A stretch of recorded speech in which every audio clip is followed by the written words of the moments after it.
Hello and welcome to Gaffy's Grinds. My name is Mr. Gaffy and I'm a leaving cert chemistry teacher. And what I'll be doing in these videos is taking concepts from the course, breaking them down into simple pieces, as small, simple chunks as we can to help you understand them. And then most importantly, giving you lots of opportunity to practice the information so you can master it and learn it. During these videos, guys, I would appreciate for your own benefit if you try and eliminate any distractions around you. So close any open tabs on your computer that you don't need. Stick your phone somewhere that it can't distract you, or at the very least, turn it off or put it on do not disturb. And the most important thing is I'm going to give you lots of opportunity to practice. I'm going to give you lots of tasks to do during the videos. You really must try your best that you have a proper go at doing them. So get yourself a pen and paper. Make sure you do the tasks. If you don't do them, guys, you're just not going to learn very much. So you're wasting your time watching. Okay, if you do them, I promise you will learn them. Chemistry is going to become a lot easier, but you have to do them because they're designed for you guys to practice. So for this video, this is going to be video one of a topic called quantitative chemistry. So quantitative, if we are just going to write this number down here for a second, quantitative.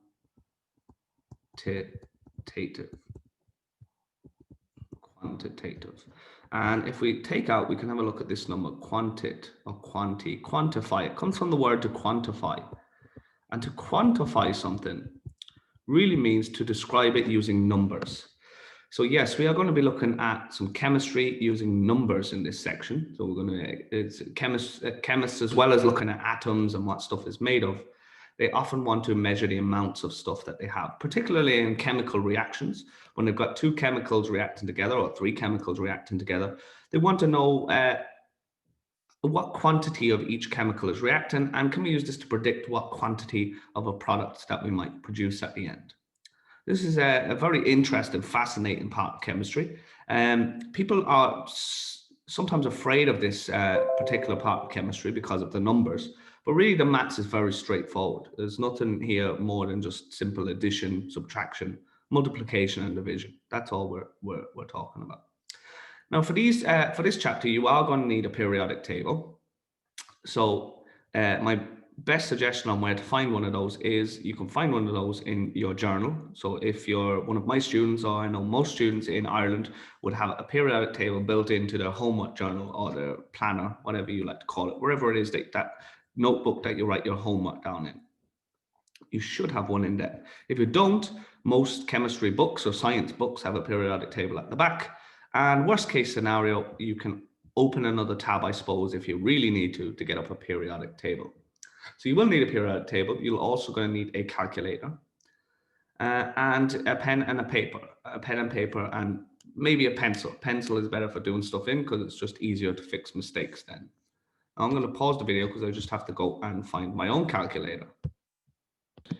Now, like I said, this tends to be one of the tougher parts of the course, but we're going to do a whole lot of videos on it and break it into small pieces. And the first video we're going to do is looking at something called the relative formula mass. And this is a really good, easy way to get into the topic because it's quite a straightforward thing to be able to do. So what we're going to do first of all is we need to refer to our periodic table. So before we go any further, I'm going to refer to this. Now you will recognize a periodic table from your junior cycle science. Periodic table has a list of all of the elements on it, and each element has a number. So we're just going to take an example here. I'm going to draw a orange square around the element boron. So here you can see I'm drawing an orange rectangle around the element boron. And below the periodic table now, I'm going to write down, basically, I'm going to copy down what I have in this square. So I've got a rectangle, and that rectangle signifies that this is a separate element. This is element boron. It has the symbol capital B. Now, very quickly, I just want to point out a few things here. This boron has only one letter attached to it. It's a capital B. Now, just take a look around the table there. Have a look at yourselves, browse it for a second, just by yourselves. And I really want you to take a look at the symbols. So take a look at the symbols. So boron has the symbol capital B.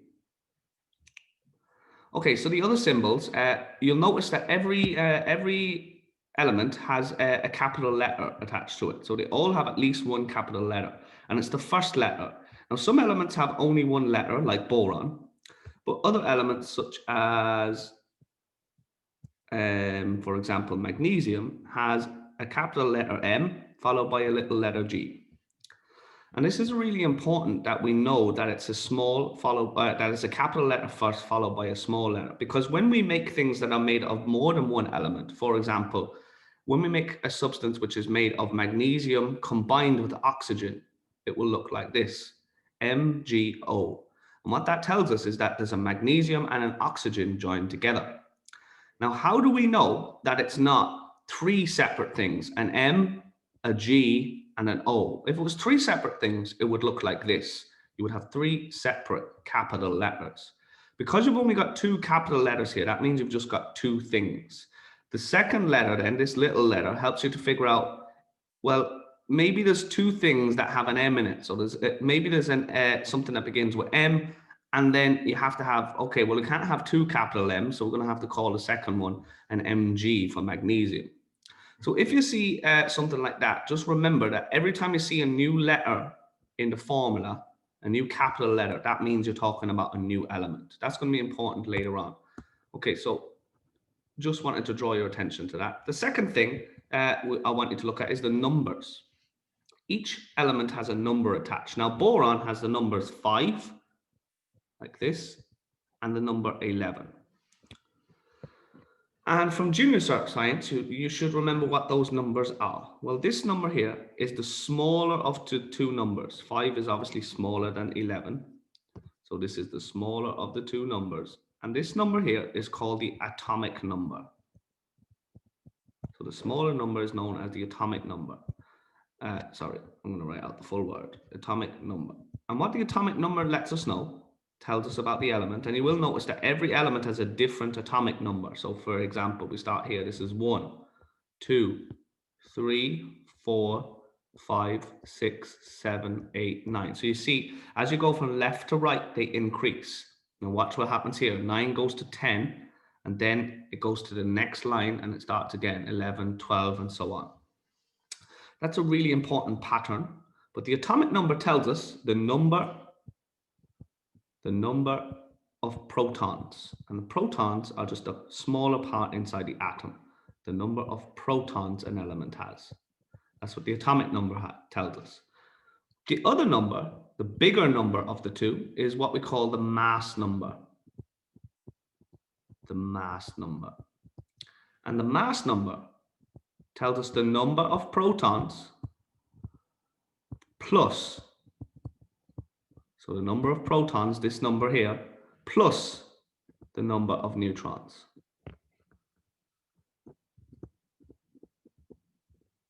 Now, in reality, it is a little bit more complicated than this, but for now, this will do just fine. So in a couple of lessons time, we're going to learn what that mass number is. It's actually a little bit more complicated than that, but this is going to do us just fine for now. So the mass number is the bigger number, and it tells us the number of protons plus the number of neutrons. The atomic number is the smaller number, and it only tells us the number of protons. Now, there's this thing called a formula mass, okay, which is where if I took a substance, say like the substance water, if I took the substance water, and water, you should know, has the formula H2O. Now, what this actually means is, this little 2, is that this substance is made of 2 hydrogen atoms and 1 oxygen atom, like this. So the little 2 means 2 of the element that came just before that little number. We call this number, because it's down low and it's small, a subscript. This is a subscript number, and it tells us that there are 2 of the thing that came before it. So there are 2 hydrogens, H2O. That's what that means. Now, if I go to my periodic table, I can see that hydrogen has a relative mass, or a mass number, of 1. So it has atomic number of 1, 2, and it has a mass number of 1. So that means that the mass of this hydrogen is 1, and the mass of this hydrogen is 1 as well. Now, if I go and I look at oxygen, let's find oxygen. Oxygen is here. Oxygen has a relative mass of 16. So that means oxygen's mass is 16. Now, to get what we call the formula mass, or the relative formula mass, I'm just going to get my calculator, which I'm using just here. So I'm going to get my calculator and I'm going to add them up. Now, you could probably do this in your head because this is an easy one, but it's really important to use your calculator in chemistry because there's no point in knowing the correct sum and then getting it wrong because you made a mistake in the calculator. You're allowed to use your calculator, so you should. So I always try to make a point of using my calculator, and you guys should do the same. So you've got 1 plus 1 plus 16. So we're going to add them up to get the total mass. 1 plus 1 plus 16 gives you a mass of 18. So 18. And this number here is what we call the relative formula mass, sometimes shortened to a capital M with a little r, relative formula mass. So M stands for mass and R stands for relative. So the relative formula mass for water is equal to 18. Let's do another one. Say we have the substance lithium sulfide. The formula for lithium sulfide is Li2S.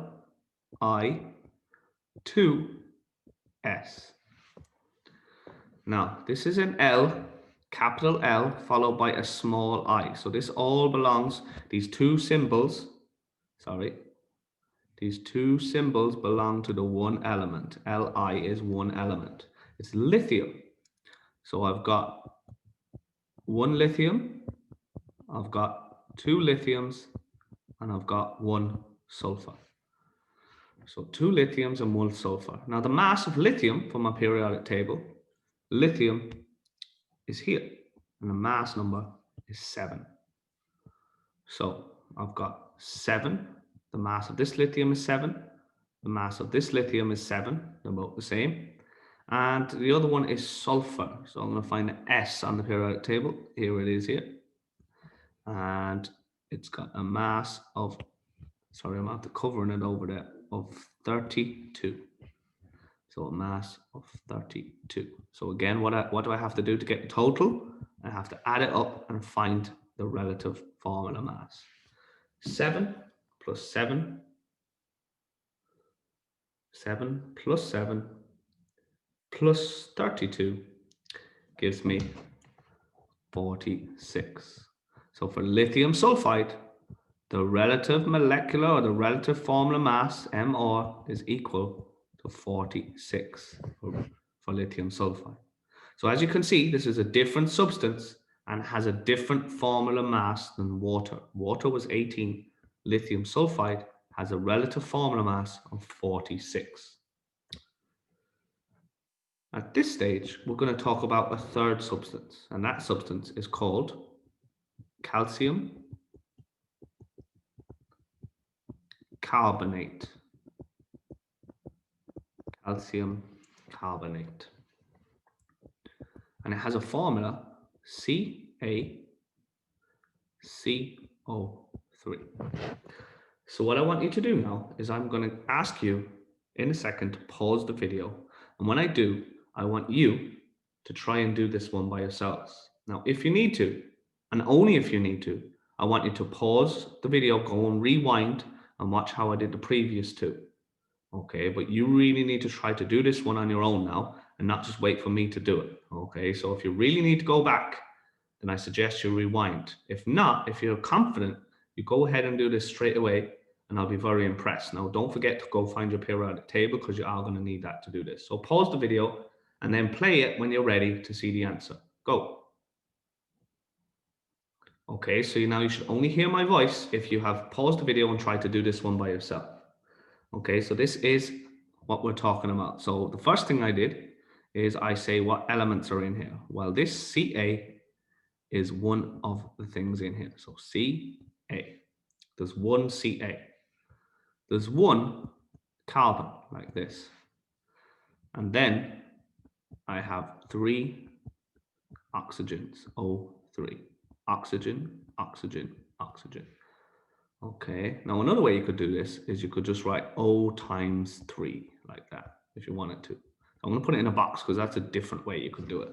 Okay, I like to do them separately when I'm teaching it at the beginning so you guys know what I'm doing. But you could just do O times 3 and just do the number multiplied by 3. If you're comfortable with that and you get that already, you can go ahead and do that the next time. Okay, so calcium, if I go to my periodic table, has a mass of 40. Now, if you said a different mass, if you did not say 40, that means you're looking at the wrong number. So if I go to my periodic table and I look at calcium, calcium is here. If you said 20, then you are looking at the wrong number. You looked at the atomic number. We need to use the mass. So we got to look at the bigger number, the mass number.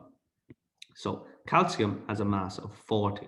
Now, if you said 20, and I've explained to you why that's wrong, pause the video and go and fix the rest of them because I'm guessing that you made the same mistake for the rest of them. So pause the video, make sure you've used the mass number for each one. Do that now. Okay, carbon has a mass of 12 and each oxygen has a mass of 16. So 16, 16, 16. Or if you did this, you could just do 16 times 3 like that. So again, it's in a box because that's how you might have done it differently. So what I'm going to do here is I am going to now add them up to get the total formula mass. So add these up. So I'm going to get 40 plus 12. So 40 plus 12 plus 16 plus 16 plus 16. And that gives me a nice round 100. So calcium carbonate has an relative formula mass, an MR, equal to 100, like that. Okay, it's time for you guys to do some by yourselves. So I'm going to stick up some questions on the screen and I want you to work out the relative formula mass for each of these 6 substances, please. So pause the video and go ahead and do those 6 now, please. Right, you should only be watching the video now if you have tried all 6 of those and you have used your periodic table and you found the mass of them. Here are the answers. So here are the answers. 1, 28, 2 is 40, 3 is 34, 4 is 64, 5 is 62, and 6 is 102. Now, if you are wildly wrong, really far wrong, if you have numbers that are nothing like that, that means you're going to need to go back and watch the explanation again, okay? Because there's something that you're missing. If you're 1 or 2 out, then maybe you have just written the number down wrong, okay? And if you're a good bit out, the chances are that you probably are using the wrong number. You are using the atomic number. So just check you are doing it right. So correct your answers now using a different color pen. That's really important that you don't skip over this bit. Make sure you correct them and you fix them. Okay, so you go fix them. And you should, guys, be doing them exactly the way I have here. Fully, do them out fully like I've done here. Don't just write an answer down. Do it in your head. Learn the process of doing it properly. So do it exactly the way I've done it here. Okay, we're going to make it a little bit more complicated now. We're going to look at some examples that have brackets. So an example here of a substance that has brackets in it would be something like this. Ca and in brackets OH, close the brackets, 2. This substance is called calcium hydroxide. And again, it's nothing to be afraid of. All it means is that this 2 means that there's 2 of everything inside the brackets. So if there's a number outside brackets, it just means you multiply everything in the brackets by 2. Now, it doesn't multiply the thing before the brackets, so there's still only 1 calcium. There's still only 1 Ca. But the 2 means that there are 2 times the oxygen because there is an oxygen in the brackets, and we're going to do 1 O and a second O like that. And it means that there are 2 hydrogens like this. So calcium has a mass of 40, oxygen is 16, and there's 2 of them, and hydrogen is 1, and there's 2 of them. Add them up, and you're going to get 74. So calcium hydroxide has a relative formula mass equal to 74. Now, you guys, I'm going to write one down here. Strontium, SR, sorry, that's a little or, SR, nitrate, NO3, brackets 2, like that. So you're going to pause this one, try this one for yourselves. Okay, so you should only be watching the video if you have paused and tried. If you haven't paused and tried, pause the video and try it now. Okay, so strontium's mass, and remember, this 2 does not multiply strontium by 2 because strontium is not inside the brackets. So strontium, SR, has a mass of 88. Okay, actually, do you know what? I shouldn't do that. I should do it the same way I did all the other ones. So there's one SR, like that. There are 2 nitrogens, because there's a nitrogen inside the brackets already. So there are 2 of them, N and N.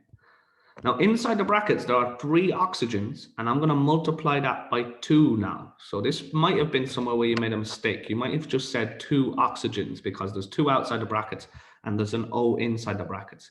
But there's an O3 inside the bracket, so there's 3 oxygens, and that means that there are 1, 2, 3, 4, 5, 6 oxygens. O, O, O, O, O, and O. 1, 2, 3, 4, 5, 6. Yeah. Okay, so strontium has a mass of 88. Nitrogen has a mass of 14. Sorry, that's a bit messy. 14 and 14. There's 2 of them, and then I've got 16. So 16, 16, 16, 16, 16, and 16. I should have 6 of them. Just check here. 1, 2, 3, 4, 5, 6. Yeah, I've got 6 of those. Now you could do 16 times 6. That will be fine. If you're comfortable with that already, great. If not, you can keep doing it the way I'm doing it here, the long way. So I'm going to get my calculator now, and I'm going to add them up. And okay, so what I am getting here is I'm getting equals 212. So strontium nitrate has a relative formula mass of 212. Easy peasy, I hope. Okay, I'm hoping that you're with me here, that you're finding this pretty straightforward. Just going to get some chance to do some more practice now. Practice makes permanent. And like I always say, if you're not doing the practice, then you're not going to learn anything from the video. If you do the practice, it's going to stick with you for a lot longer. Okay, and hopefully stick with you forever till you need it. So find the relative formula masses of each of the following. So all of these, or nearly all of these, have brackets, but be careful, some of them do not have brackets. So I've thrown in some of the normal ones in here. Okay, so just watch out for those. All right, let's go ahead, pause the video and do those now, please.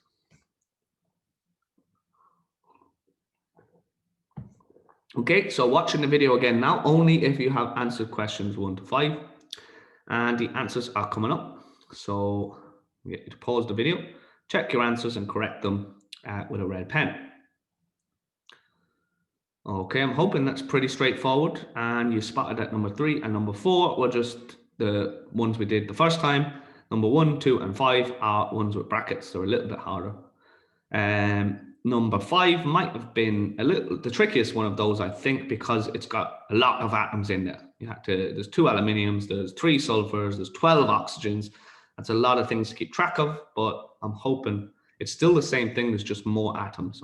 I'm hoping you managed to get that right. Okay, so you are now able to do something that pretty much is guaranteed to come up on a Leaving Cert chemistry paper, and you're guaranteed to get some marks for it. Okay, so you are now able to get some marks on the Leaving Cert chemistry paper just for that little bit right there.